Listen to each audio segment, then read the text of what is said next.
Welcome to Not Factory Approved. One day maybe I'll be factory approved, but I doubt it.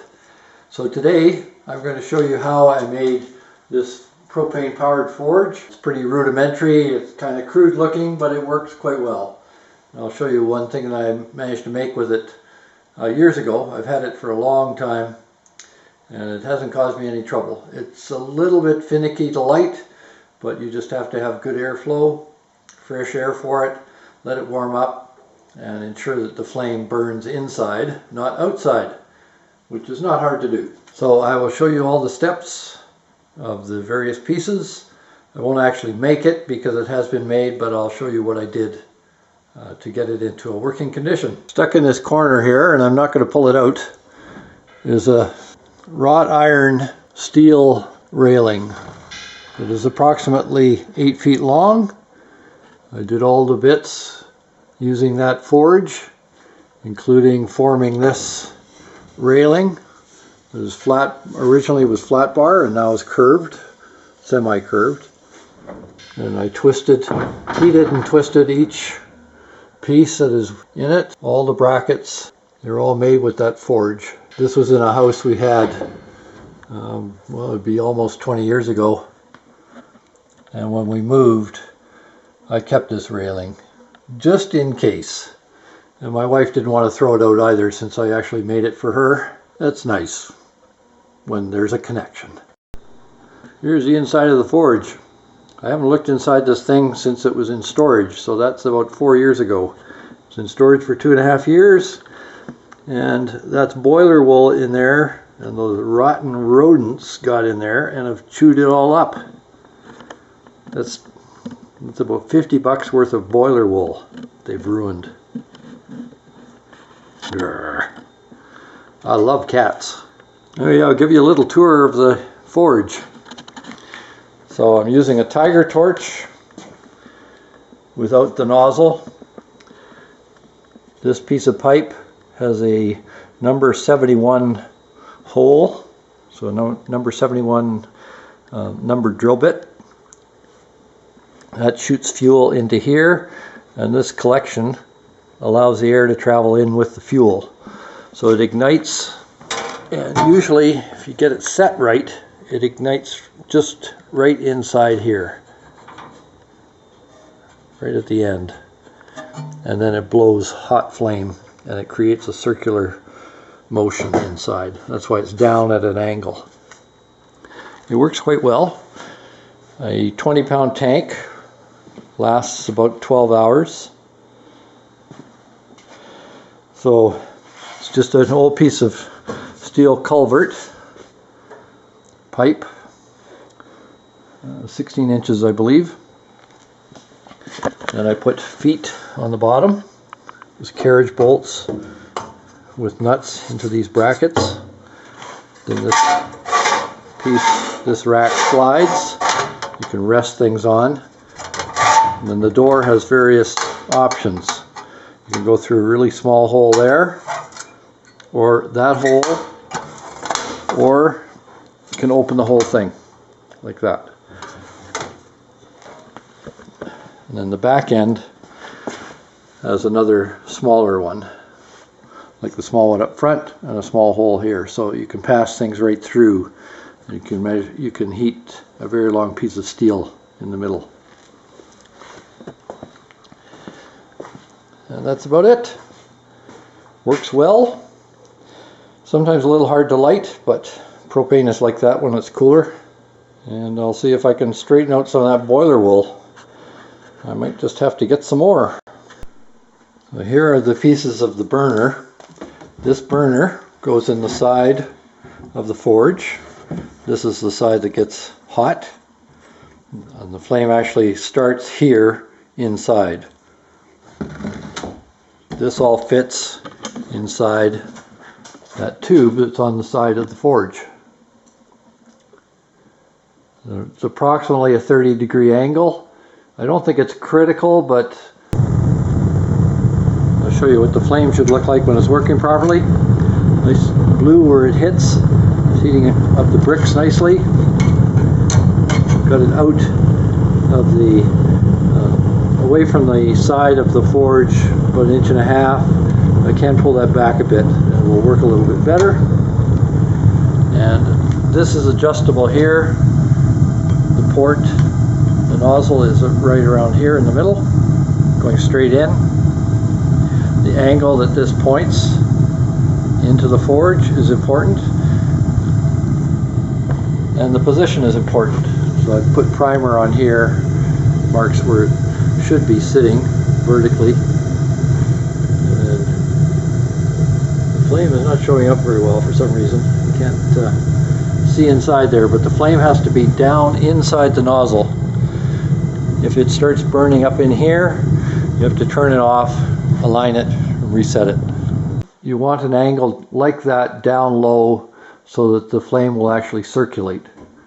You want the flame circulating inside, like running in a circle, so that it heats evenly. Down here, the burner was actually a tiger torch. You can get those fairly cheaply, many different places. And then it has this pipe on the end here. I've drilled a hole in the inside. It's adjustable for position, both vertically and horizontally, and angle. And that determines how it burns as it goes. As the propane runs through here, if that is aimed correctly, it will actually burn at the end, not within the tube. If it burns within the tube will just get hot and you'll have very little heat inside the forge. So this is just 1/4 inch pipe with a pipe fitting adapter for the end of the tiger torch, an end cap to stop it firing out the end. The venturi inside is a number 71 to a number 73 drill. I don't think it's that critical. Some people talk about making 3/32, I think, which seems to me to be way too big. And this is a regulator from a standard barbecue kind of arrangement. Propane stove, slow pressure. If you remove the cap, often they're adjustable. You screw it down, it's greater pressure. So it's good for, I think, about 15 psi max. I have it set fairly close to that. I used the hose that came with the tiger torch and an adapter from the regulator into the hose, and then another adapter for the propane tank. You have to look to find those, but you should be able to get them at an RV place, I would think, and other places that deal with propane bottles, stoves, that kind of thing. And then it has the intensity of the flame there. You can set it accordingly to whatever you want. Note of caution: always, always, always have lots of fresh air when using a forge. They create lots of carbon monoxide and they consume a lot of oxygen. You will find yourself fainting on the floor. I'm going to try and modify these and make some useful tire irons out of them. This one is a faraway land, eat a lot of rice model. That's where it was made anyway. Somewhat flexible, as you can see by the curve, and this end here tends to dig into the rim. This end seems to work fairly well, so I'll leave that one alone. I will attempt to change this so it's not quite as sharp, and I could just file it as well, and I may actually just do that. But these two definitely need to be heated. So this is a fairly long tire iron. It doesn't fit anything that I have, so I'm going to sacrifice it, and I'm going to turn this end into a ball.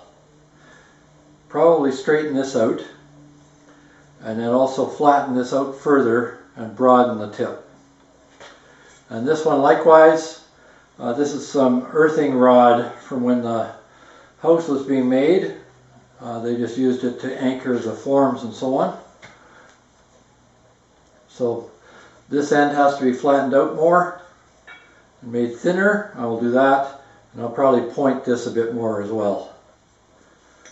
So that's one advantage of having a propane forge. That work can be done with a torch. That's how I made this end on this one. But I was paying too much for rental of the tanks, so I took them back. I wasn't getting enough use out of them. So I'll hook the propane to the forge and see if I can do something constructive. Stay tuned. This project will be trying to make some tire irons. I've got an old style tire iron here, and I've straightened it a bit and made it into a semi-ball at the end. I'll do some grinding there to get the burrs off of it, and now I'll try and stretch this out a bit more.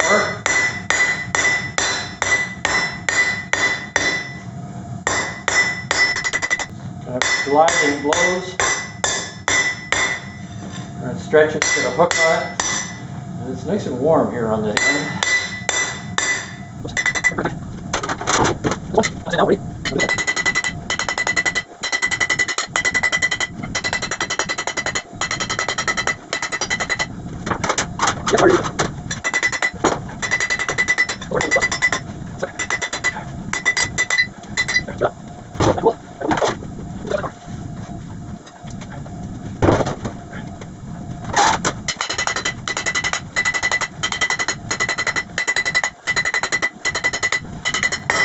Sometimes you have to roll it backwards because it gets a twist on it.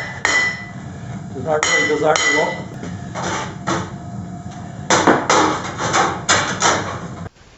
You may have noticed in the previous section of video where I was forming the tire irons that the irons didn't get really red hot, and it was taking a little while to heat them.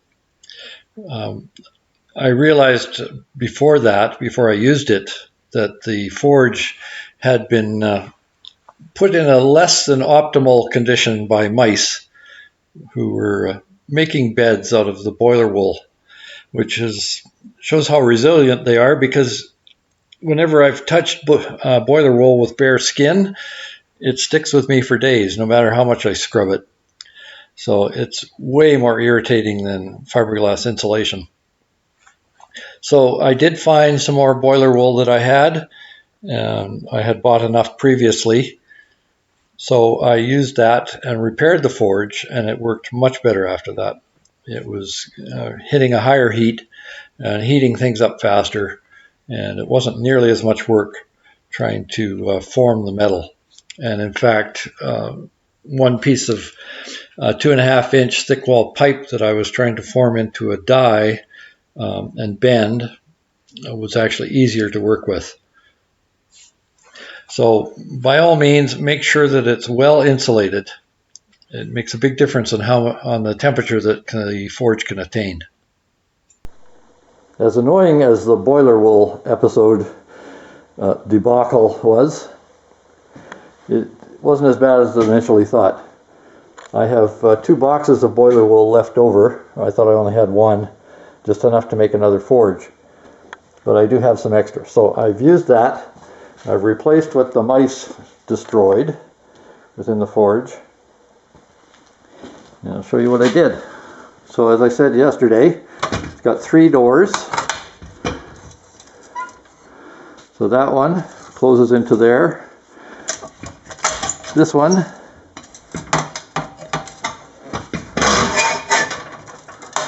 is there.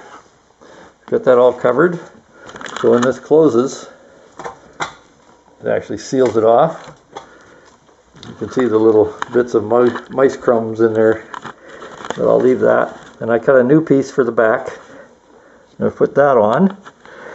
And then I cut another piece similar to this here, which I attached to the back door, since that was all chewed up and ripped apart.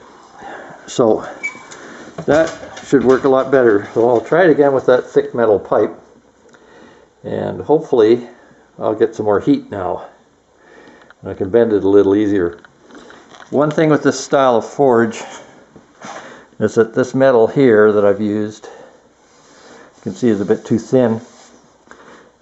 So it's about the same as the pipe, which is the body of the forge, but being flat, it warps more. So could make it bigger, but I do have boiler wool all the way around inside, so hopefully that will take care of any of those problems. Likewise here with the back door. There it is there.